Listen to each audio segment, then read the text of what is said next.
Greg Jenkins has his passing arm working today. 1st and 10 Hornets at the Valley 30-yard line. Pass across the middle. T.C. McWilliams down to the 15. Advances the ball. Valley on their heels right now. 1st and 10 Hornets at the Valley 15. Jenkins pumps right. Now tucks it and runs at the 10, at the 5. Could go. He will go. Touchdown Hornets. And when Greg Jenkins is throwing the ball effectively, that makes him that much more dangerous. 5-yard line as the Hornets begin 1st and 10 at their own 15. Handoff Crowell with blockers in front at the 10, the 5. He's going to score. Touchdown Hornets. Just like that, huh? Standing at about the 15-yard line. Oh. And a busted play ball's out in the backfield. And the ball comes loose, picked up by the Hornets. 32 straight ball games. Has it. 1st and goal at the 9. Here's Jenkins. Breaks right. Goes left. Touchdown Hornets. Boy, the read option is something serious, isn't it? The read option is something serious when you have to respect. 3 wides to the left side. Crowell in the backfield. Here's swing pass. Out in the left flat. Marcus Gamble at the 10, the 5. Can he get there? Will he score? No, they're going to call him just short. Shoes off. Completely off right now. Here's Crowell to the corner. That's a walk in the park right there. That's now 3 touchdowns on the season for Mr. Crowell. A week ago. Now Stafford goes in motion left to right. Back to the eye again. Handoff again. Batiste. And this time the offensive line gets a push and it's touchdown Valley. An impressive drive for Valley. And an auspicious beginning for that Hornet defense coming out of halftime. Stafford goes out wide to the right side, double wides. Dabney and Drake to the left. Ivory out of the gun, steps up, pumping. Now he'll unleash. And the pass is picked off. He won. On Riley at midfield. He's got blockers. Now Riley. 18 career interceptions for Kewan Riley. I mean, that ball hit Crowell in both hands. Wenzik on to attempt a 37-yarder. It's not pretty. Knuckleball is good. But it's good. For comments. All right, guys, Coach Barlow making his way over to us right now. Well, Coach, first of all, congratulations on a great victory. Talk to us about tonight's game and tonight's victory. We'll take it. You know, it's good to be home in front of our fans and to get a victory. You know, we want to be, we want to have a chance at the end of this thing to win the SWAC. And it starts with this game. You know, we're 1-0 in the East, 1-0 in the SWAC, and it's something to build on. You know, we started out, did a good job, but we got to learn how to finish people off. You know, there was an opportunity to really finish people off right here, and we didn't do that. Talk. What did you like and didn't like about the play tonight? Well, you know, I thought our offense, you know, moved the ball well in the first half, the same way we did in the last game, but you know, we turned the ball over. Defensively, the ball was out on the ground a bunch, and we didn't get to it. That's a little disappointing. You know, we could have had possibly, you know, 3-4 extra turnovers, but we didn't get to the ball. There was a lot of low snaps. Jenkins trying to, he had to reach down and pick up the ball a couple of times. A lot of low snaps tonight. You're exactly right. You know, Edmund Davis had a concussion. He's our starting center. And once he went out, we had to go with Trey Mitchell. And, you know, Trey got in and did the best he could. Of course, we got to get the snaps up, and that's something that we'll work on through the timing off a little bit in the passing game as well as the running game. But overall, we'll take it. We're happy, and we congratulate these guys.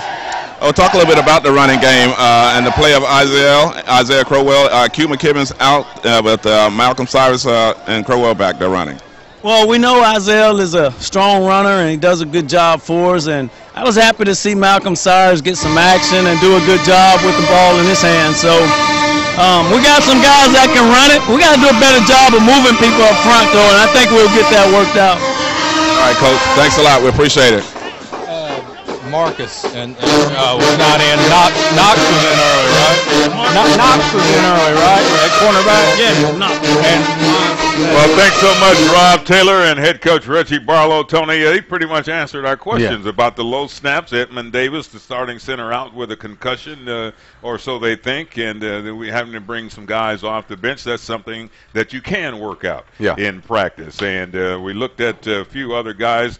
We called some names and some numbers tonight that we hadn't called. As we said, this is an Alabama State team looking for an identity. Are we a running team? Are we a passing team? What do we do well? What is it that we need to stay away from? Defensively, we don't have a Nigel Carr out there. This is a Kejuan Riley-led unit, but it's hard to lead from the secondary. Yeah. You've got to have some big guys up front and at the linebacker position who establish the identity of the ball game or the team from the outset of the game. Got good pressure on the quarterback from the front four, but the linebacker's going to have to do a better job of closing down on runs. You know, a lot of guys break free to the second level, and it's hard to get them. We saw that a lot against Bethune-Cookman. We saw that also once Valley decided they wanted to run the ball tonight. So, you know, Hornets going to have to do a better job of strengthening up that second level. Let's go back down on the field to Rob Taylor right now. Rob. Kejuan Riley, he's here with me now. Kejuan, let's talk about tonight's game and the performance of the Hornets tonight. How do you think you all did? We did pretty good, but we just got to keep working. We still got a lot of things to do. We just got to go back to the drawing board and just get ready for our next opponent. A lot of big hits out there tonight, a lot of big plays, and the defense seemed to be somewhat on track tonight. Yeah, defense, we had to step it up from last week because we know we gave up a lot of yard last week. So we just had to come out here and show everybody that we can do it, we can stop the run, and we can make plays.